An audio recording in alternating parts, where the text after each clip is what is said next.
Today on Know the Truth from Philip de Courcy. Life is not a meaningless cycle or circle of events. Forget the Lion King and the circle of life. It's not a Christian view on life. Life's not a circle, meaningless, endless. There's a beginning point and an end point. And with every tick of the clock, God is unfolding His purpose for every season and every day.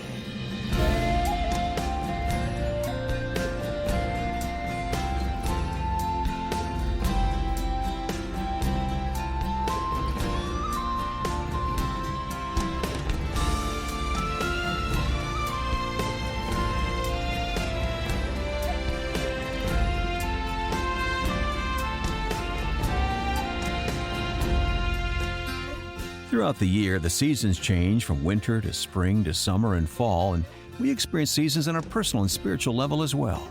Today on Know the Truth, Philip de Courcy presents a study in Ecclesiastes chapter 3. It's a practical and highly relevant message for our times. Philip is reminding us that just as we experience different seasons in the weather, there is a time and a season for everything in our lives. Listen online at ktt.org. Here's Philip now with a message called It's About Time. In his biography of General William Booth, founder of the Salvation Army, Harold Begbie describes the moment when the old general learns from his son Bramwell that he's about to go blind. He's 83 years of age. It takes a moment or two for the shock of the news to settle in. The thought of not seeing his son's face again, at least in this life, tears at the old man's heart. But then the old soldier of the cross reaches out and takes his son's hand, and with a calmness of voice, he says, God knows best. Then after a further moment of pause and reflection, General Booth says this, Bramwell, I have done what I could for God and the people with my eyes.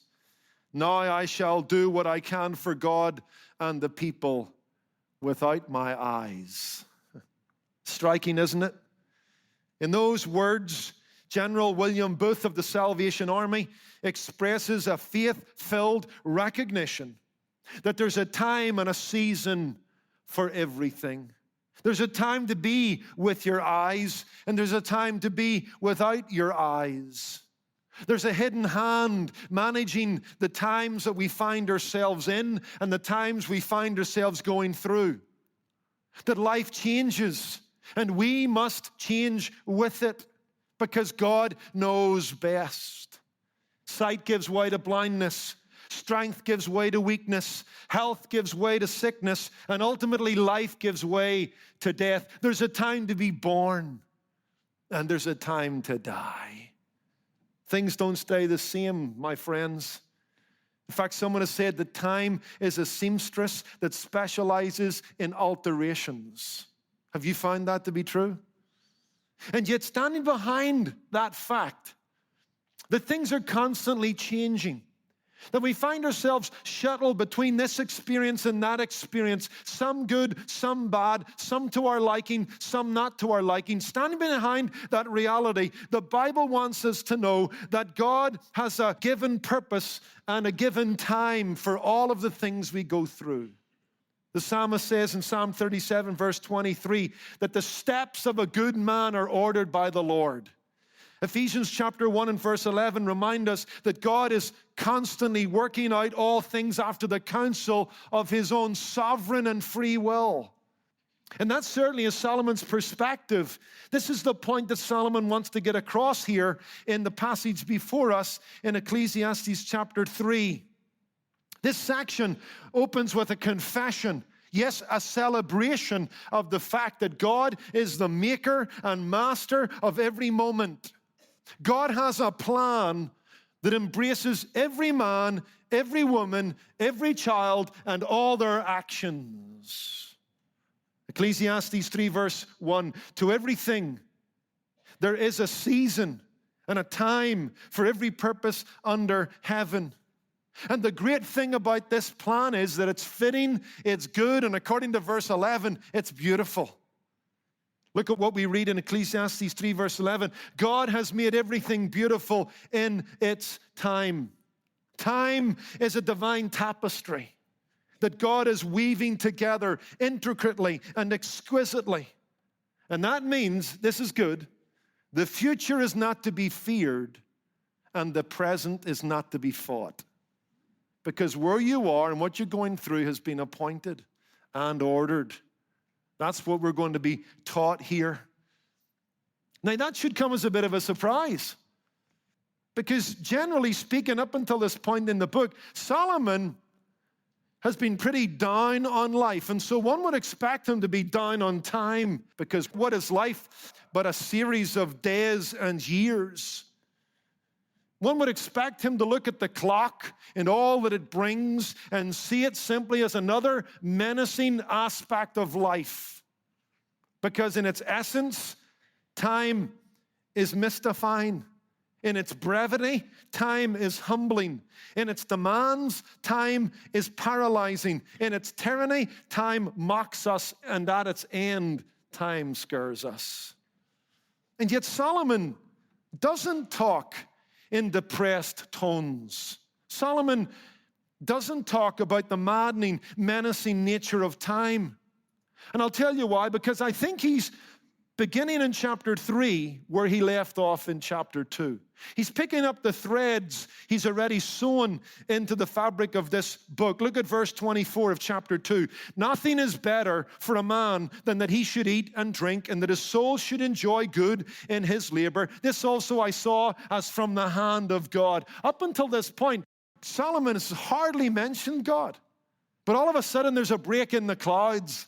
And he has us identifying a hand that's reaching down into life. A hand that gives life and orders life and blesses life. And this is the theme he's picking up here and expanding in chapter 3. Because look at verse 12. I know that nothing is better. Same language.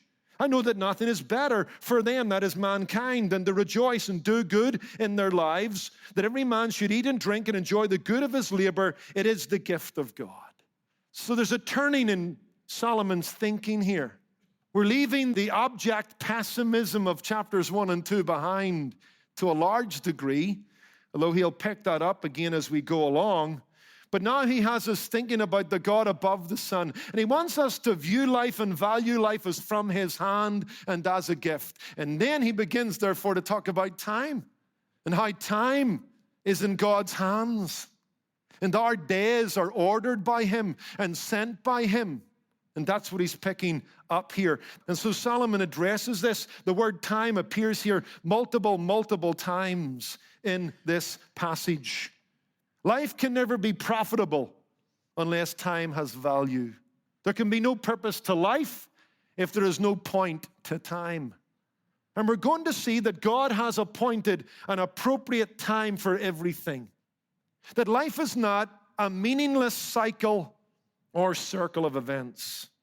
Forget the Lion King and the circle of life. That's just New Age, pantheism, Hinduism, Buddhism. It's not a Christian view on life. Life's not a circle, meaningless, endless. Life is linear. There's a beginning point and an end point. And with every tick of the clock, God is unfolding his purpose for every season and every day. Solomon will get that across, and I hope to drive it home, because behind time is the God of time. Look at what we read here. There's a time, a purpose for everything under heaven, and yet, according to verse 11, God makes it all beautiful. God has a plan, and he might let you know what he's going to do with you, but maybe not. Just going to have to trust him and take what comes, because that's his prerogative. I just want to remind you, God's sovereign. God can do whatever he wants. He's in heaven, Psalm 115, verse 3, and he does whatever he wants. Now, that shouldn't scare us. I'll get to that in a moment, but it's just a fact. And here's what you and I need to grasp, that whatever God does, according to verse 14, nothing can be added to it or taken from it, and that's why we need to fear before him. We need to leave things in God's hands. Stop taking them out of his hands. Stop taking them into our own hands. Man's lot is to enjoy what God has ordered and receive the portion that God appoints. Now, I'm going to jump ahead of myself here, but I like to make pastoral practical applications in my expositions and exegesis. What does this mean right now? And we'll get to this more fully before we're done. It requires submission. You're just going to have to submit to that reality. You're not God. You never will be, regardless of what Shirley MacLaine tells you. You know what? There is one God, and He orders life in the times that we find ourselves in. And you and I need to recognize that, and we need to adjust our attitude to that.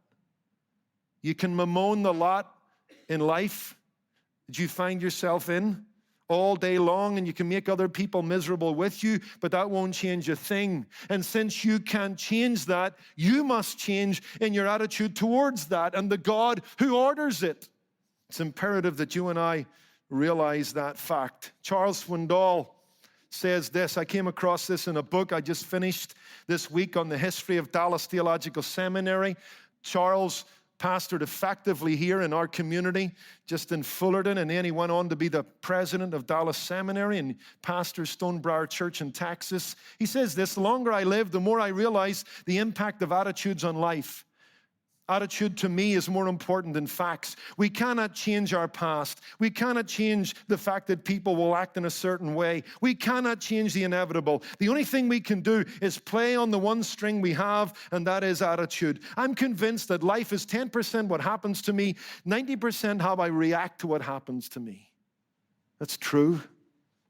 And Solomon would have us realize that God's ways are eternal, perfect, full, immutable, and what God's going to do in our life and around our life, you can't add to it or take away from it. And wake up to that reality and embrace it with joy, because where we cannot trace the hand of God, we can trust the heart of God, says Spurgeon. So let's look at this passage. There's three perspectives. The blending of time, verses 1 through 8, the sending of time, verses 9 through 15, and the ending of time, verses 16 through 22. Let's begin to look at verses 1 through 8, what I call the blending of time. This section begins with a bold declaration that whatever comes in life, God has purposed and planned it. God has left nothing to chance. There's something to what is happening in every season in our life. There's a purpose to everything under the sun. Everything in nature and life is fixed and under a divinely designed scheme. There is a marked orderliness to life. There is a marked purpose to history. And Solomon wants us to see that the genesis of life is in the divine will, that which God has appointed. Life may be a series of contradictions to us, a series of contrasts to us. It may be, on a given day, a jumbled mess to us.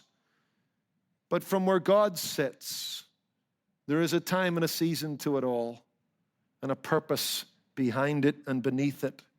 That's why Corrie ten Boom so rightly said, there's no panic in heaven, only plans. Glad of that, aren't you? So let's look at verse 1 quickly and then begin to look at the succeeding verses. Note that every activity, everything, every willful action of man has its proper time and its proper duration. There's a time and there's a season mentioned in this passage. I think the word time means point in time. There's a point at which something begins, maybe birth, it may be death. May be loss, it may be gain, but there'll come a point in time where something will happen. And then there will be a season to that, and there'll be a duration to that. And we're to be reminded of the fact that there's purpose behind it. There's a sovereign hand superintending it all. The mundane, momentary, multitudinous details of our lives is part of a bigger scheme that can't fit into our tiny little pea brains. But by faith we take it, that in the end everything is made beautiful. That means that there's no throwaway moments, no unimportant wasted days, no cold facts, no meaningless events in the life of a Christian.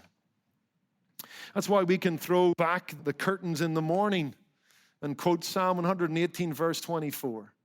This is the day that the Lord has made. I will rejoice and be glad in it. Because whatever happens during the time and duration of this day and the day to follow it and the week that makes it up, there's a purpose behind it. And God will make it all beautiful in His time. There's a tapestry being woven across the loom of history, and a sovereign hand that does it. Now, what follows that fact? And you got to bear that in mind. That's the umbrella under which the rest of these verses find themselves. What follows is a beautiful poetic description of life in all its variableness. And it's important that you and I see that what we have here in verses 2 through 8 is a blending of what God sends our way. Grammatically, what we have here is a merismus in the Hebrew grammar, because you'll see this is a poem. There's design to the structure of this, and that's important. This is a linguistic device that's used to set opposites in opposition to each other. It's a way of expressing something and everything that happens beyond it and between it. That's why we talk about north and south, and we talk about heaven and hell and everything in between, and that's what you have here. Listen to Ian Provan in his commentary on Ecclesiastes. The totality of things is also implied by the fact that our list of extremes compromises 28 items and 14 pairs, multiples of 7, the number symbolizing completion. And we'll go no further than that, but just notice there's a beautiful design to this poem. And it's purposeful in that it's kind of summarizing life by using a merismus. These statements take us on a tour de force of life's topography. We've got an observation of life's routine and rhythm. We will be shuttled between all these events. Life will be lived between birth and death. Life will involve loss and gain, mourning and dancing. That's the point. It's a summary. It's a sampling. It's not a statement about everything that possibly can happen, but a summary of it. And it's important because sometimes this passage is presented by preachers and writers as kind of, look, there's a time for everything and a purpose to that time. Therefore, you need discernment. You need to work out when that time is, and you need to be ready for it. You don't want to miss the boat. And so the onus is on your action, being ready for that pregnant moment. I think that's to turn the passage on its head. The emphasis in this passage is not on what man does, but what God does. He'll make everything beautiful in its time. It's not so much that these are things that you and I will do. These are things that you and I will find ourselves in. Situations that we will land in at a time not of our choosing. That's the whole point. Did you choose the day you were born? Will you choose the day you die? No, that's the whole point here. You know, a husband doesn't say to his wife who wakens him at 3 a.m. to announce that her waters have broken and it's time to go. He doesn't say, could you hold it in? Because there's a time and a season. And God has appointed the day of our birth, and God has appointed the day of our death. And life will be lived between those 2 points. For some of us, it may be short. For some of us, it may be long. But you don't get to decide that. So by the way, after you've run your 5-mile jog to make sure you're healthy, eat a bowl of ice cream, because in the end, you'll not determine fully all that happens to you. That's the point of this passage. Life is ordered by a sovereign God. That doesn't make us passive. It doesn't mean that we shouldn't exercise our will, but He often superintends His will over our will. Sometimes He'll incorporate our will into His purposes, and at other times He'll set them aside. That's His prerogative. He appoints the time and the season to all the purposes and human actions. Let's begin to run through these quickly. We'll only look at a couple, and I want to make a couple of points. Time to be born and time to die. Solomon speaks of the bookends of life here in verse 2. And it's natural that he would start here because life is lived between these points. Remember, this is a merismus, 2 opposites that include everything that happens in between them. And so Solomon starts there. And fundamentally, these are two events over which we have absolutely no control. I remember a particular afternoon, February 1991.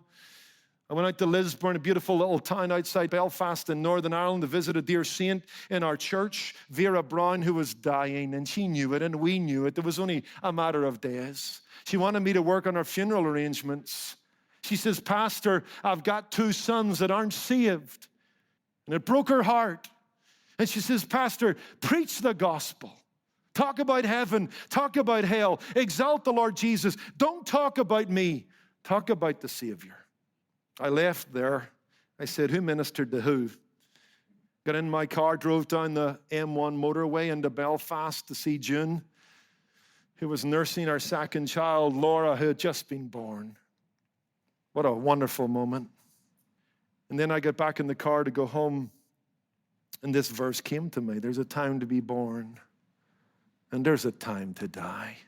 Such is life. And God appoints the time.